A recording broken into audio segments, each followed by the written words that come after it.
10, maybe a bit more of it. But I'm just going to invite you to join with me in this declaration. So, John 10.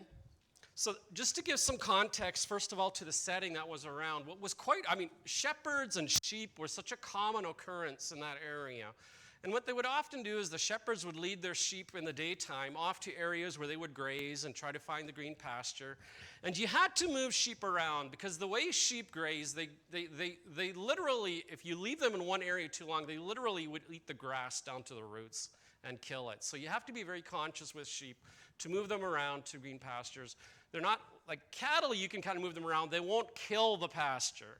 Sheep, you got to be careful. So the shepherd needs to be observant of this. So they would take them, move them around from place to place and feed them sufficiently. But what would happen at night you had a fold that was close to a community somewhere. And the shepherds would bring their flocks of sheep into this fold. And however many flocks it was, anywhere from 3 to a dozen, whatever it was, they would bring them into a community fold where it was a gated or a fenced fold, and they would come in kind of through the one gate. And then somebody was employed at night to be the keeper of the gate. Okay? That first of all, no thieves could come in, and it would keep the wolves and the wildlife out.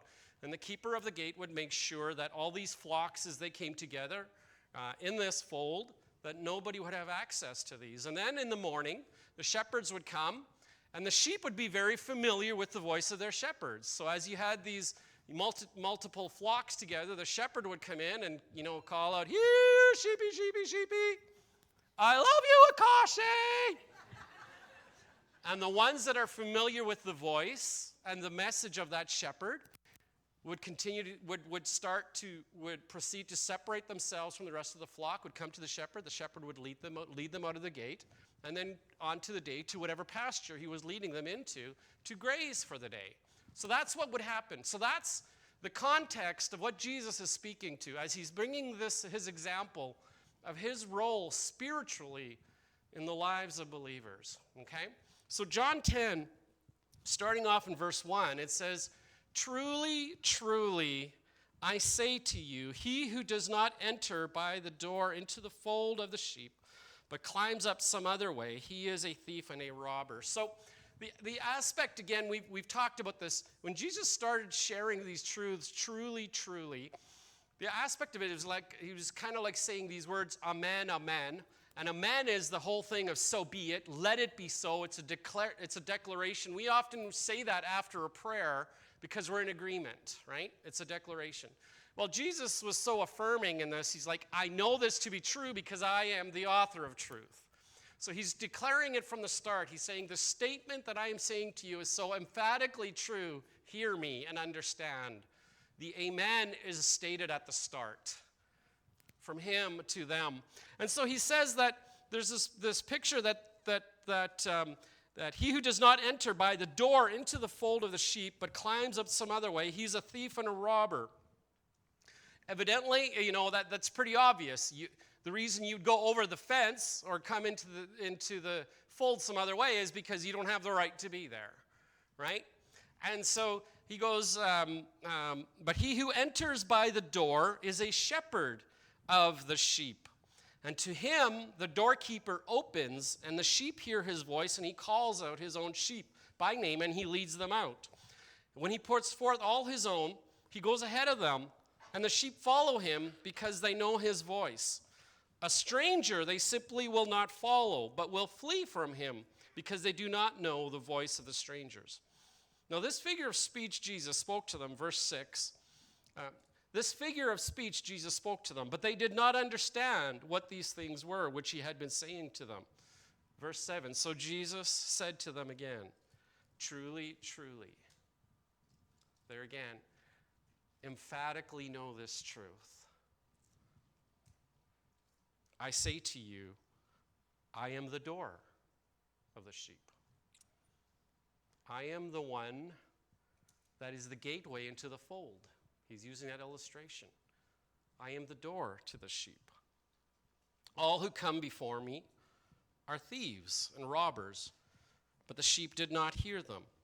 I am the door. If anyone enters through me, he will be saved and will go in and out and find pasture. So he's making a very clear statement as he's using this very human illustration to reveal a divine truth. And he says, I am that gate. I am that safety. I am that keeper.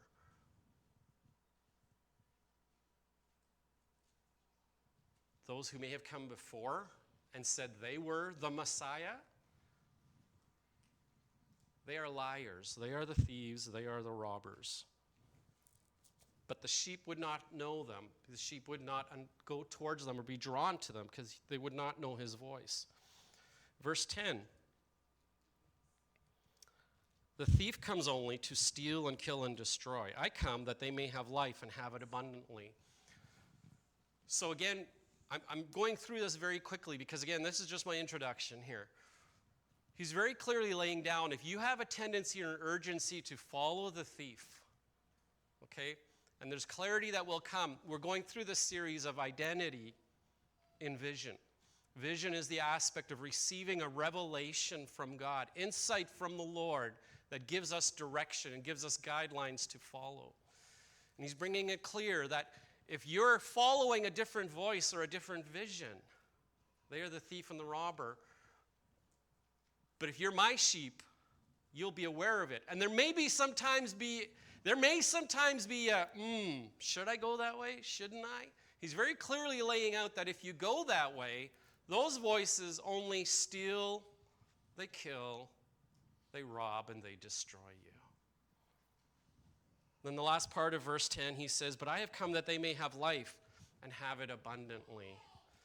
And that word abundantly speaks to a healthy, vibrant life. Okay? I have come that they would be healthy and vibrant, okay, in their life.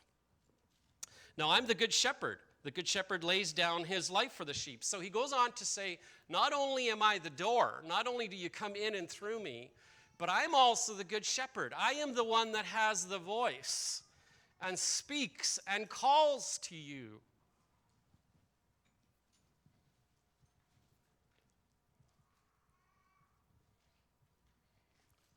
I am such a good shepherd, I lay down my life for my sheep. I will not run away. He goes on to draw the comparison of a hired hand, how when the danger comes, the hired hand will look at the sheep and simply say, I'm not that invested.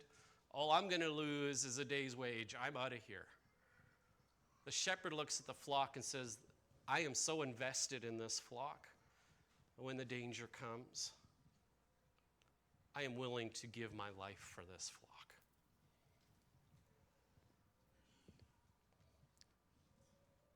He was a hired hand, verse 12, not a shepherd. He who is not the owner of the sheep sees the wolf coming, leaves the sheep, flees, and the wolf snatches them and scatters them. He flees because he's a hired hand and is not concerned about the sheep. I am the good shepherd. I know my own, and my own know me. Even as the Father knows me, and I know the Father, and I lay down my life for the sheep. Verse 16. I love this as part where we're written into the story as Gentiles. He says, I have other sheep which are not of this fold. I must bring them also, and they will hear my voice, and they will become one flock with one shepherd. Just as I am your shepherd, they will come in. Right now they are far off, but I will draw them in, and they will become a part of our flock. For this reason the Father loves me, because I lay down my life so that I may take it again. No one has taken it away from me, but I lay it down on my own initiative. Nobody is forcing the good shepherd to lay down his life. He chooses on his own to do it. It's his will to do it. I have authority to lay it down. I have authority to take it up again. This commandment I receive from my Father. There's a lot in that. We're going to look further in that at another time, unpackaging that. But Jesus was revealing that as the Good Shepherd, the picture of the laying down his life and it being taken up again. He was making it very clear that when the Spirit awakens, and I'll put it this way, our minds and our hearts to the voice, we know it. I spoke to this last Friday with our life group, but I remember a number of months back, we kind of just had, it wasn't so much a testimony to say, this is where I came from, this is what happened. I asked the question, why did you come to salvation? It was just very simple of, like, why did you? And without, with everybody's story was essentially the same. It was this: I was so compelled that I could not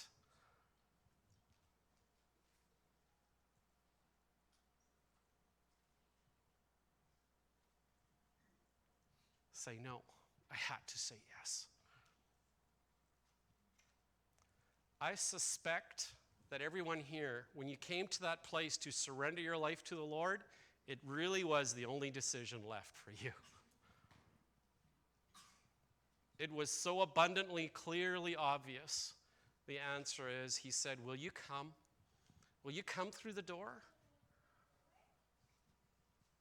Will you hear my voice?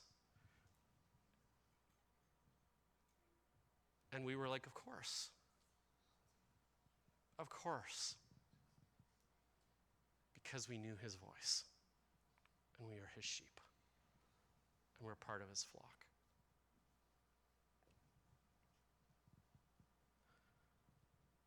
So much so, John 10, I may offend some of you.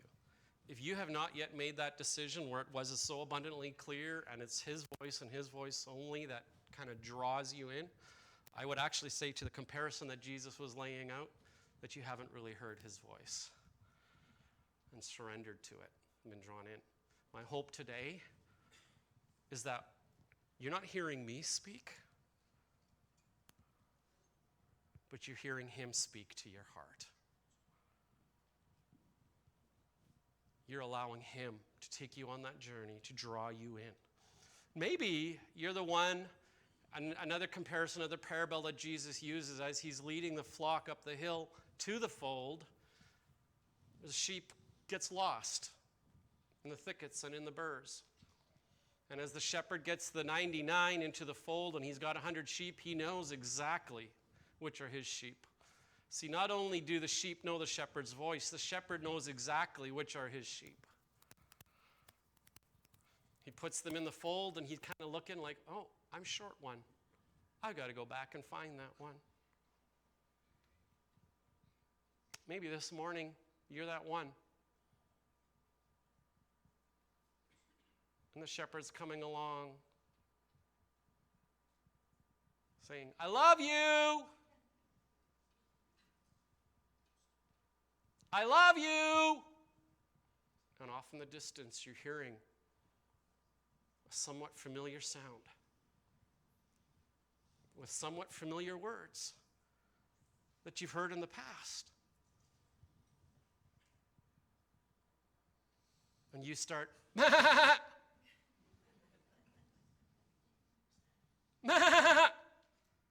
you're doing that because you're saying, Shepherd, here I am. Come help.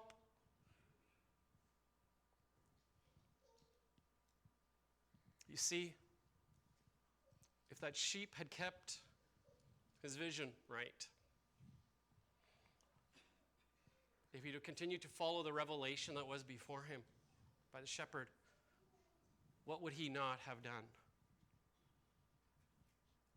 He would not have wandered off and gone unrestrained into the thickets, into the burrs. But the shepherd's calling us back. He's revealing himself. He's saying, come, look at me.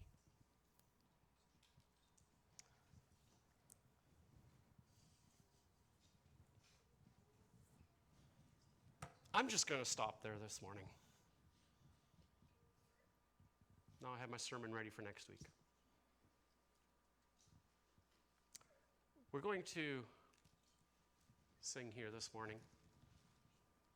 In closing, I'm going to do something that we don't always do. I'm going to open up the altar, quote unquote.